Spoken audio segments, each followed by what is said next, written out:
Bismillahirrahmanirrahim. Assalamualaikum warahmatullahi wabarakatuh. Amin. Assalatu wassalamu ala asrofil anbiya'i wal mursalin sayyidina wa maulana Muhammad sallam.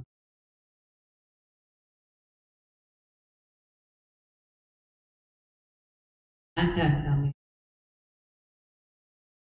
bisa berdoa.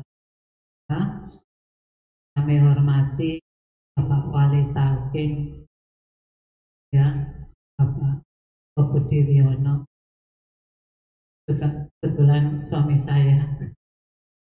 Tidak heran kalau yang hadir satu paket. Kami hormati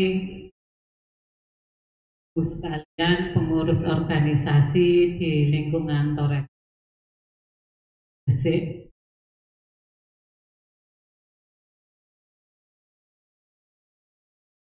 dan Bapak Ibu sekalian warga Toreko City Kabupaten. Pertama, syukur alhamdulillahirabbil alamin wa ta'ala, kedua bil alamin Rasulullah Muhammad sallam.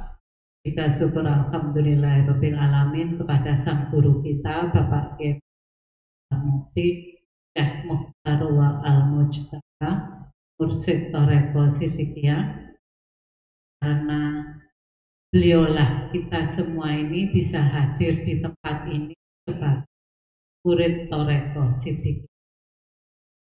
Syukur alhamdulillahirabbil alamin, atas berkat rahmat Allah yang Maha Kuasa kita semua diberi ini sehat, kesempatan untuk bisa hadir bersilaturahim dan berdoa bersama di tempat ini. Daya takwa Raden Ali Murtadha bersama kita secara rohani pada malam hari bisa meninggalkan aksar yang baik dalam diri kita, dalam meningkatkan kerohanian kita.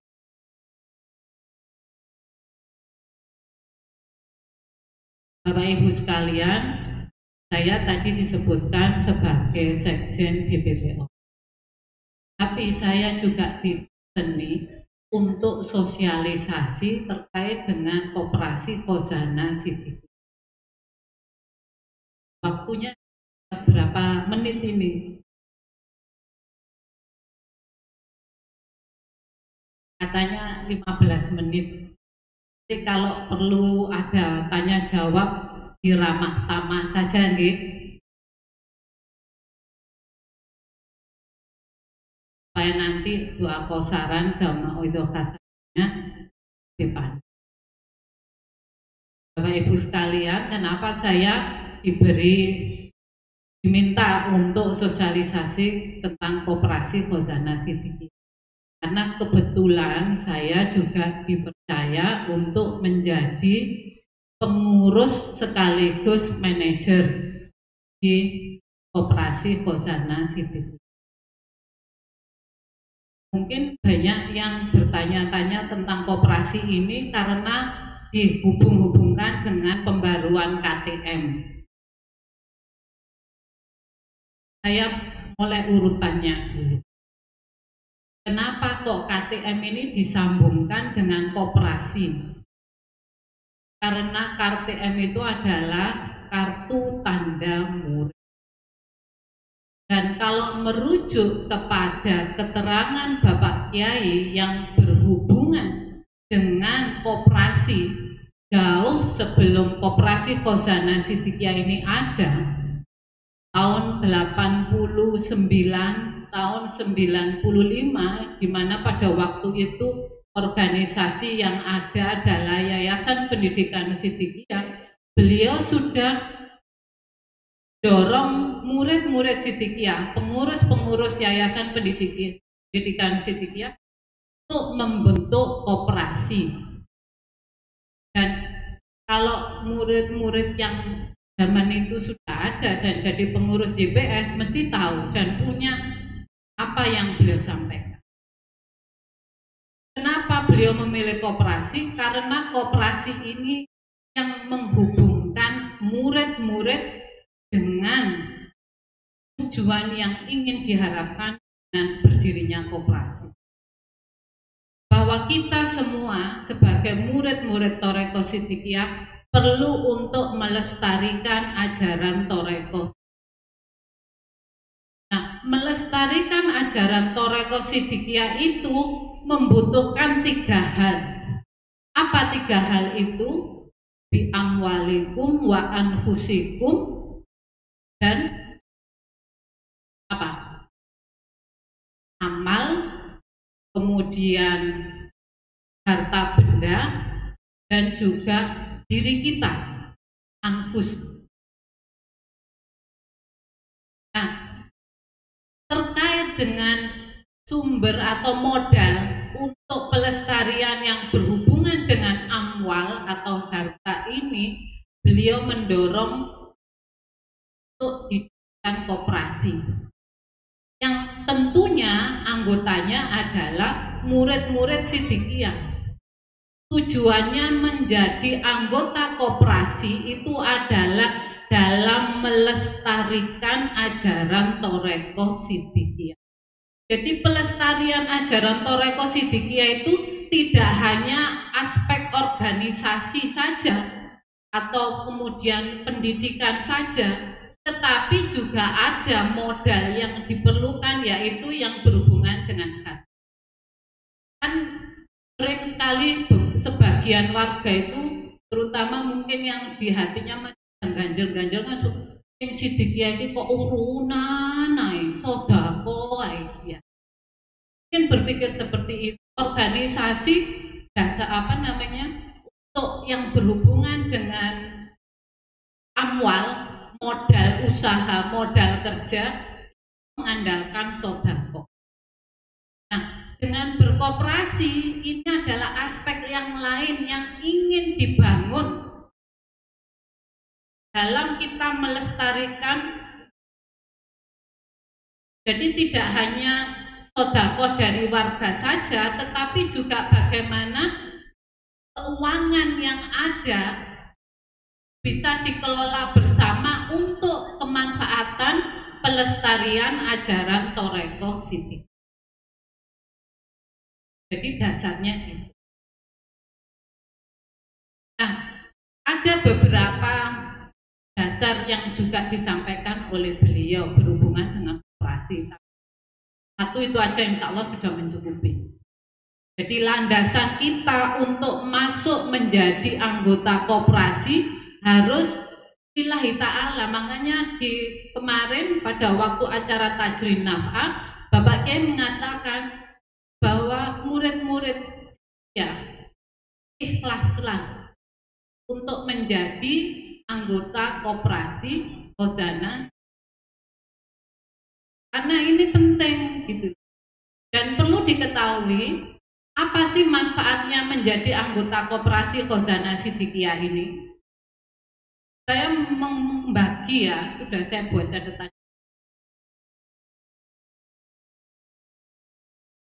Ada 3 kemanfaatan menjadi anggota koperasi ini. 1 bagi anggotanya otomatis adalah murid-murid Siddiqiyah. Yang kedua adalah bagi organisasi yang ada di Siddiqiyah. Yang ketiga adalah bagi Siddiqiyah. Ini 3 aspek ini itu saling terkait manfaatan itu. Nah, pasti yang akan pertama ditanyakan adalah apa manfaat saya sebagai murid Thoreko Siddiqiyah masuk menjadi anggota koperasi. Manfaatnya yang pertama itu adalah 1, panjenengan didorong untuk berinvestasi. Berinvestasi. Selama ini orang-orang berpikir namanya investasi itu ya di bank, beli saham, jadi ikut reksadana, kemudian bikin usaha sendiri, kan seperti itu. Itu kalau punya modal, uangnya gede. Nah, bagaimana dengan murid-murid Siddiqiyah yang katanya ekonominya pas-pasan, pas butuh, pas ada? Bagaimana bisa berinvestasi? Caranya menjadi anggota koperasi Khazanah Siddiqiyah. Investasinya gimana?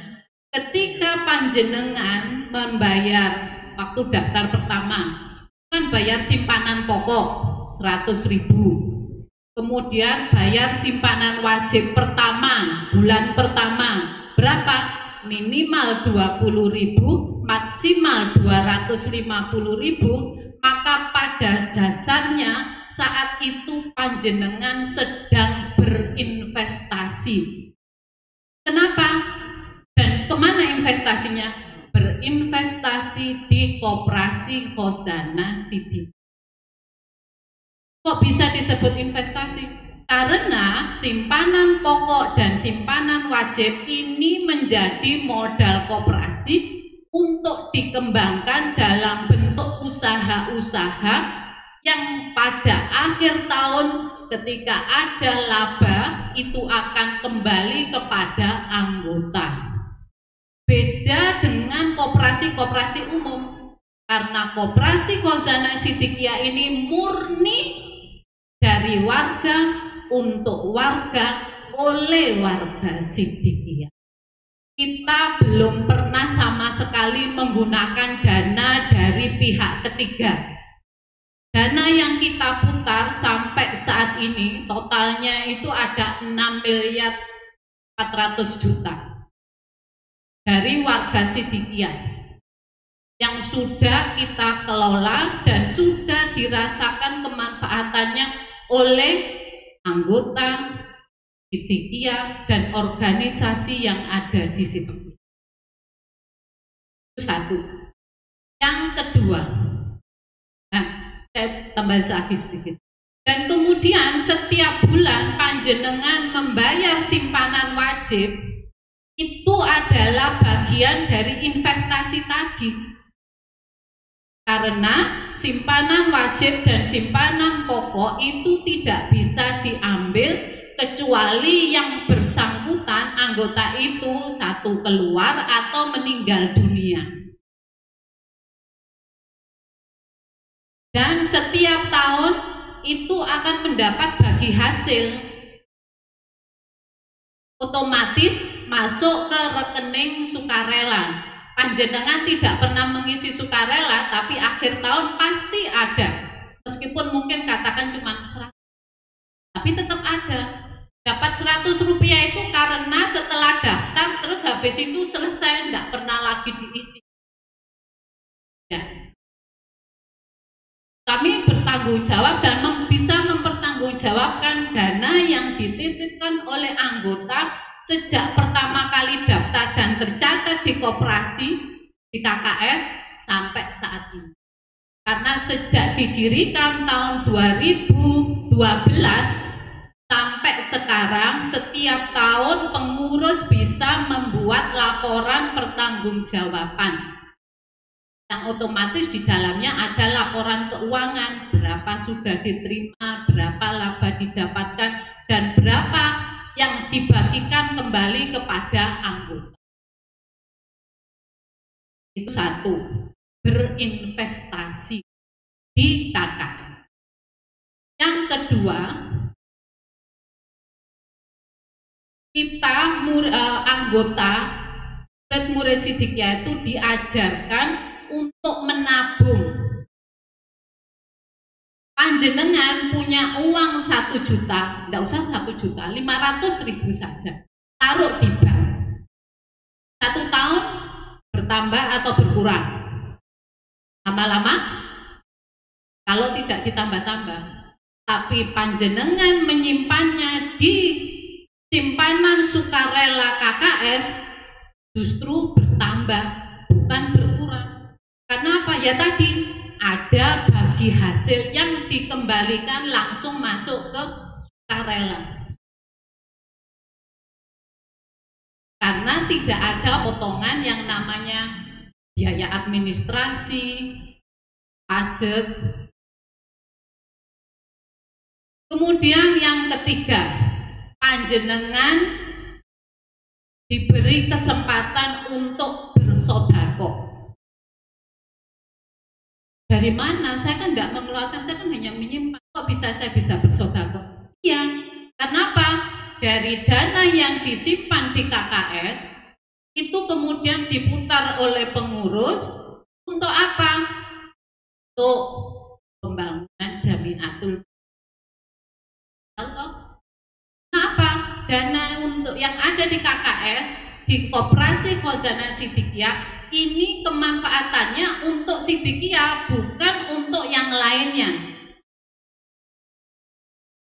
Untuk bangun BTQ, bisa untuk membangun RLH, kemudian bisa membantu warga Sidikiyah yang lainnya yang butuh dana untuk kegiatan ekonominya.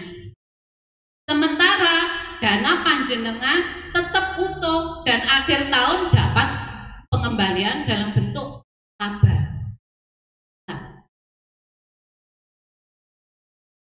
Yang keempat, panjenengan mendapat kemanfaatan dari sisi pendidikan ekonomi. Kenapa? Ya, karena di dalam berkoperasi ini, ketika kita mau menyampaikan sesuatu yang nanti itu akan diarahkan pada kelompok-kelompok, namanya kelompok ta'awanu. Dulu orang mengenalnya dengan kelompok tanggung renteng. Tapi tanggung renteng ini tidak sesuai dengan nafas Sidikiyah. Kelompok ta'awanu. Kita bertolong menolong dengan sesama anggota yang satu kelompok itu dalam aspek sosial ekonomi. Kenapa? Karena untuk bisa memanfaatkan dana di koperasi itu persetujuannya itu bukan oleh pengurus pusat tetapi oleh teman-teman satu kelompok itu. Yang tahu karakter, yang tahu seseorang itu bisa dipercaya atau tidak adalah teman-teman dekatnya. Ya enggak? Kami pengurus pusat tidak tahu karena tidak pernah ketemu mungkin. Ada yang tempatnya jauh sampai di Medan, ada yang sampai di paling jauh Medan kelompoknya, ada yang di Jakarta. Lah kalau mengandalkan pengurus pusat, ini kan berarti pengurus pusat kalau ada pengajuan harus mendatangi sana. Maka kepercayaan itu diserahkan kepada kelompok itu. Dan ketika kelompok itu ada anggotanya yang sedang mengalami kesulitan, maka yang bisa membantu adalah teman-teman yang paling dekat yang ada di kelompok itu. Ada istilahnya kemudian tabungan kelompok yang digunakan untuk nolong temennya, pinjemi dulu supaya kewajibannya bisa dibayarkan ke koperasi. Nanti kalau sudah longgar, dia mengembalikan kepada teman-temannya lewat tabungan kelompok itu.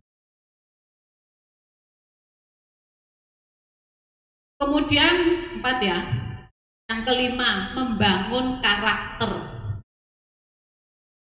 Membangun karakter ini apa? Ya kita tidak menutup mata.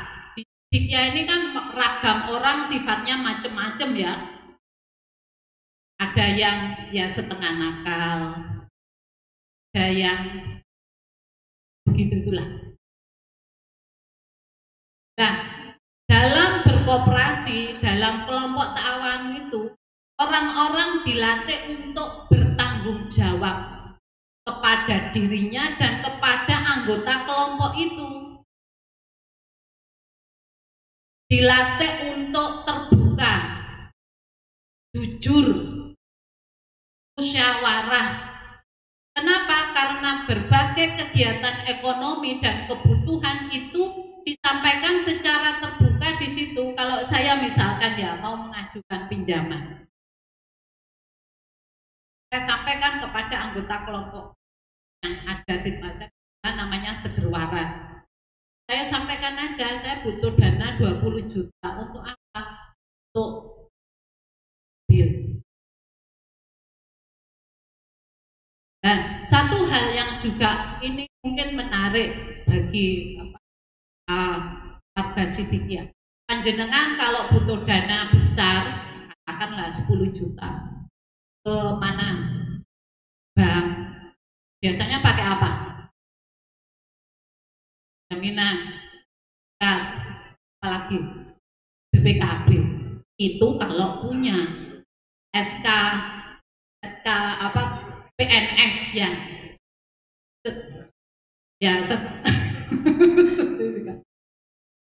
Itu kalau punya. Nah, kalau tidak punya, bisa tidak dapat pinjaman. Tapi warga Sidikiyah yang ada di kelompok panjenengan tahu panjenengan ini orangnya jujur dan bisa dipercaya. Mengajukan simpanan wajibnya sudah cukup, katakan ada 2 juta atau 5 juta lah katakan dari apa namanya tadi investasi tiap bulan itu. Panjenengan bisa mengajukan kepada KKS, disetujui oleh anggota kelompok yang tahu oh ya orangnya memang punya usaha dan juga jujur, bisa apa namanya bisa dipercaya dan ekonominya kemampuannya segini, mengajukan kalau 5 juta saya dapat berapa ya? 4 kali simpanan wajib. Jadi kalau panjenengan punya simpanan wajib di KKS itu 5 juta, maksimal bisa mengajukan 20 juta. Di bank bisa enggak?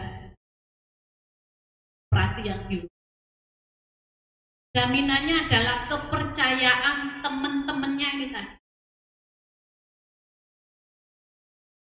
Itu adalah salah satu beberapa pemanfaatan yang didapatkan oleh warga Sidikiyah yang menjadi anggota koperasi. Kalau tidak jadi anggota,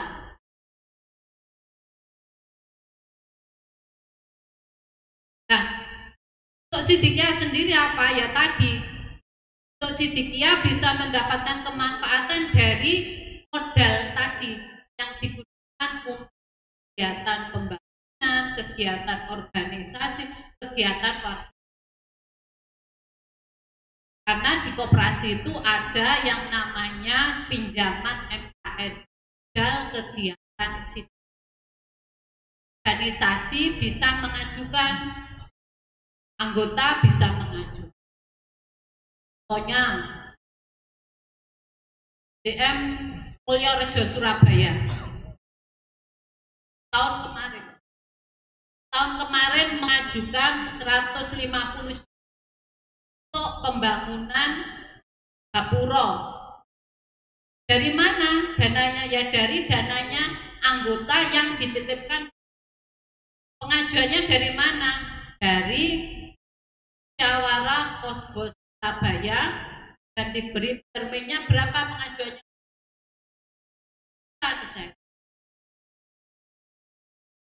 Tidak repot, beda dengan kalau di bank. Dan kami juga mendorong organisasi untuk membuka rekening di Koperasi Khazanah Sidikiyah.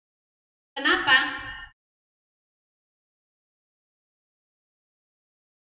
Jadi kenapa itu organisasi kita arahkan untuk rekening di KKS? Ya karena itu tadi satu kemanfaatannya, yang kedua juga kemudahan.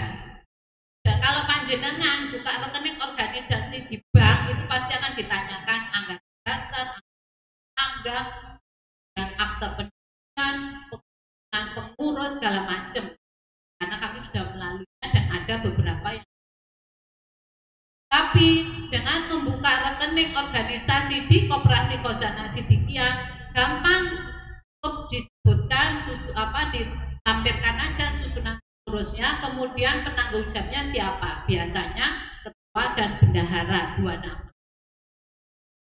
Dan yang jelas jasa yang dikembalikan biasanya kalau organisasi itu yang dibesarkan itu sukarelanya, karena di sukarela itu bisa saja.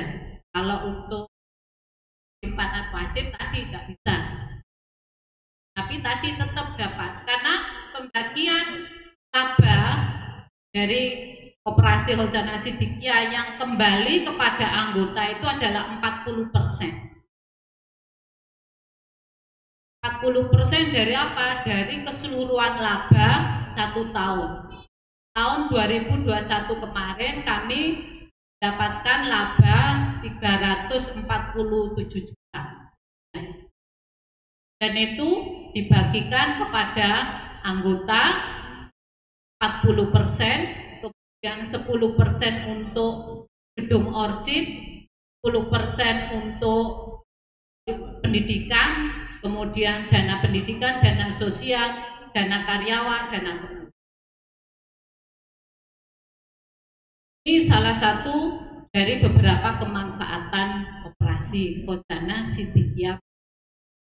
Nah, tentang KTM sendiri yang terbaru, kemarin sudah dari hasil musyawarah pengurus pusat, itu kartu tanda murid, itu memang pengambilannya mensyaratkan warga menjadi anggota Koperasi Khazanah Siddiqiyah.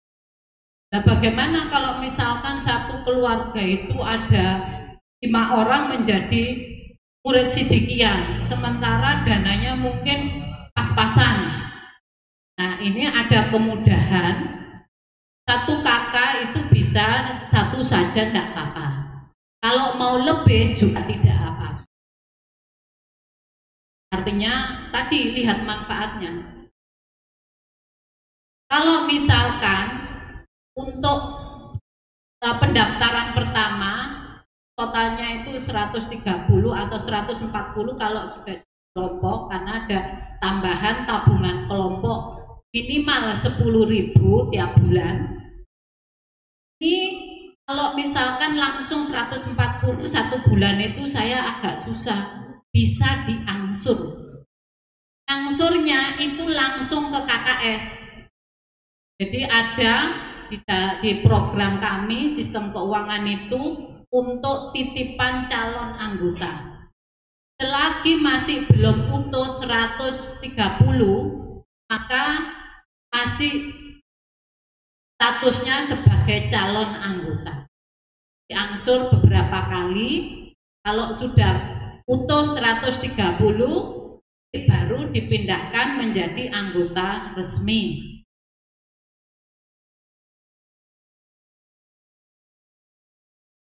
Dan untuk yang sudah menjadi anggota itu bisa mendapatkan informasi langsung atas berapa dana yang dia miliki di KKS dengan melalui sistem aplikasi Android di HP itu ya. Kita sudah punya aplikasinya.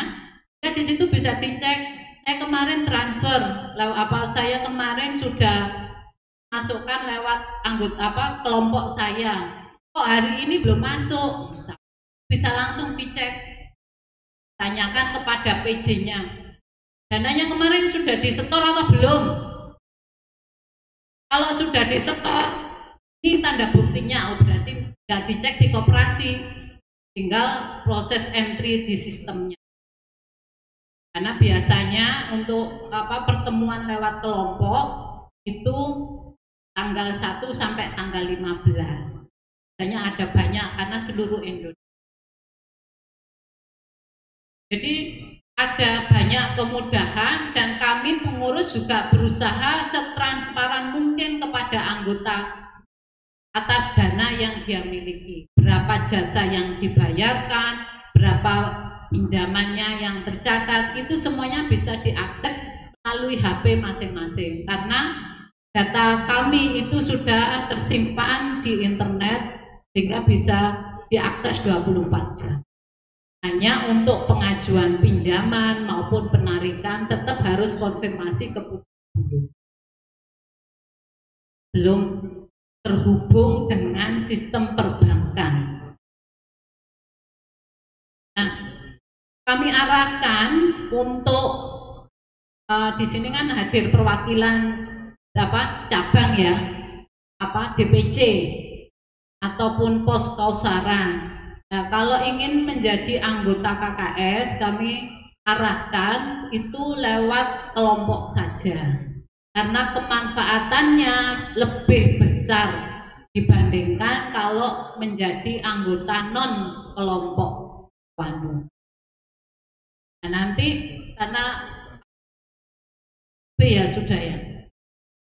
Nanti kalau ada pertanyaan lebih lanjut bisa Puramatama. Ini sebenarnya kami membawa formulir pendaftaran. Nanti kalau DPC ingin membentuk kelompok bisa menggunakan formulir ini, dan selanjutnya nanti bisa sosialisasi lebih lanjut di waktu. Dari saya mungkin kalau ada kurang lebihnya mohon maaf yang sebesar-besarnya. Semoga keterangan ini tadi bisa dipahami dan bisa mendorong kita untuk secara sadar dan ikhlas menjadi anggota koperasi Khazanah Siddiqiyah. Dan kami akhiri, wassalamualaikum warahmatullahi wabarakatuh.